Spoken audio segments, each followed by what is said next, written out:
Seja bem-vindo, você está no Bola Prime. Se inscreva, deixa seu like e o seu comentário nos nossos vídeos aqui postados. Brasil 1, Noruega 2. Brasil aí é desclassificado da Copa do Mundo nas oitavas de final.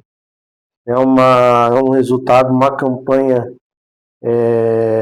desde 1990, quando o Brasil foi eliminado pela Argentina nas oitavas de final. O técnico era o Parreira. Perdeu para a Argentina por gol de Canidia.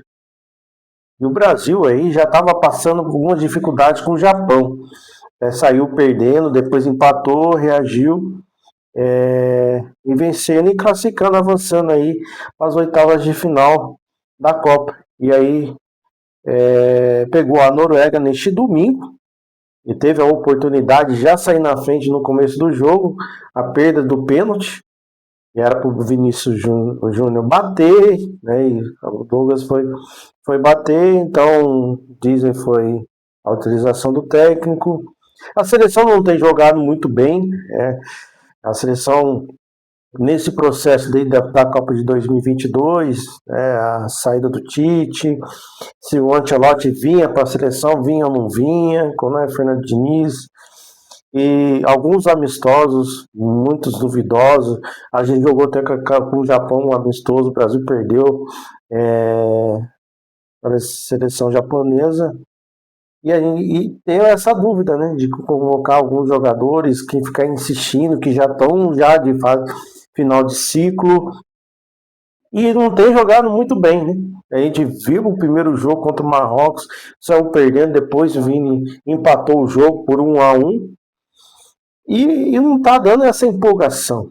E eu já na minha análise, eu acreditava que o Brasil ia chegar pelo menos nas quartas de final, porque você já tem outras seleções que estão disputando, e eu já acompanhei já 2 Copas que o Brasil já ganhou, mas essa geração que está vindo não está nessa esperança, nessa expectativa. E a tendência é que a Copa tenha mais seleções, aumentar o número de participantes, e as coisas vão ficar mais difíceis para o Brasil daqui para frente conseguir o hexacampeonato. Com políticas, com patrocinadores, com empresários, alguns são convocados, são muito duvidosos. O Brasil consegue importar, né, exportar jogadores para a Europa, a Premier League, sempre está saindo jogador do Brasil jogando na Europa, ganhando milhões. E assim que a gente chega a ver na seleção, o negócio não avança. Vem uma questão aí, Matheus Cunha, Marquinhos, são jogadores que são muito bem em seus respectivos clubes. Quando chega na seleção, parece que não tem essa identidade. Não tem essa identidade. Você vê jogador com 18, 19 anos já indo para jogar na Europa, na Premier League. Você vê o Andy que já foi para a Europa, o próprio o Estevão, né, que estava contundido, já foi para o Chelsea, seria um ótimo jogador. Temos jogadores aqui atuando no Brasil, seria para compor elenco, o próprio Pedro do Flamengo, né, o Matheus Pereira do Cruzeiro, um monte de jogadores aí. E temos aí uma geração aí que tem a expectativa de ganhar o Hexa. E a gente vê nos bastidores muitas coisas acontecendo, caso de corrupção, presidente afastado. Então, isso reflete no campo de jogo. Então, o que acontece, arbitragens, campeonatos, então, resultados duvidosos, isso acaba trazendo isso dentro da nossa seleção.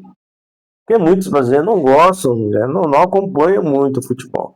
Mas quando é a Copa, o pessoal se engaja, usa a camiseta verde e amarelo, vai lá torcer, né? E não é aquela questão mais todo mundo, questão cultural, fazer troca de figurinha, colecionar figurinha no álbum, enfim, um monte de coisas.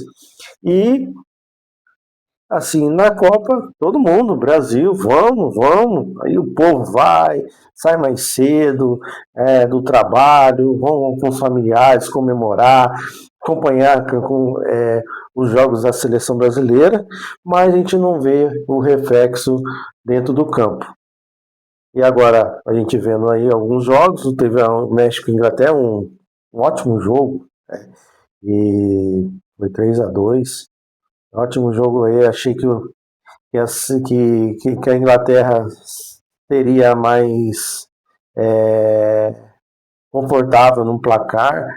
E uma ótima partida, né? Muita garra, o México jogando em casa, nos estádios aztecas, o tempo sagrado do futebol, né? Acabou perdendo por 3-2, mas foi ali até o fim, até nos acréscimos, quase 10 minutos de acréscimo, tentando ali pelo menos um empate para levar a prorrogação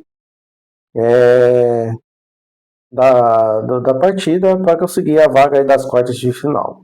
E vamos aguardar aí o funilamento aí dos jogos das quartas, tem os jogos ainda das oitavas ainda para acontecer, tem o jogo da Argentina, tem a própria Colômbia e alguns aqui no âmbito nacional, alguns times já estão fazendo jogos treinos. Santos fez um jogo no Pacaembu com o União São João, o time aí da Série A3 do Paulista, joga a Série A3 do Paulista, que está fora do estado de São Paulo, e o União São João acabou caindo até para a última divisão.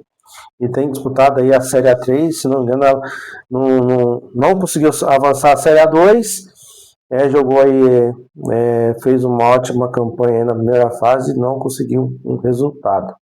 E tem a questão aí, o Palmeiras também fez 2 jogos treino com o Mauense, ganhou de 6-0, Primavera por 3-1, times do interior de São Paulo. O Flamengo está fazendo aí algumas partidas, né? Até com o próprio Benfica de Portugal. E no próximo dia 22 volta aí os jogos do Campeonato Brasileiro, e também na semana tem os playoffs da Copa Sul-Americana, aqueles jogos os playoffs para entrar nas oitavas, aqueles times que ficaram ali na Libertadores, os melhores colocados em terceiro, vão fazer algumas partidas aí de volta para conseguir aí uma vaga para a Copa Sul-Americana. E você esteja acompanhando aqui no Bola Prime, tudo aqui falando sobre futebol. Se inscreva, ative o sininho, que a gente possamos trazer mais notícias para vocês. Até o próximo vídeo.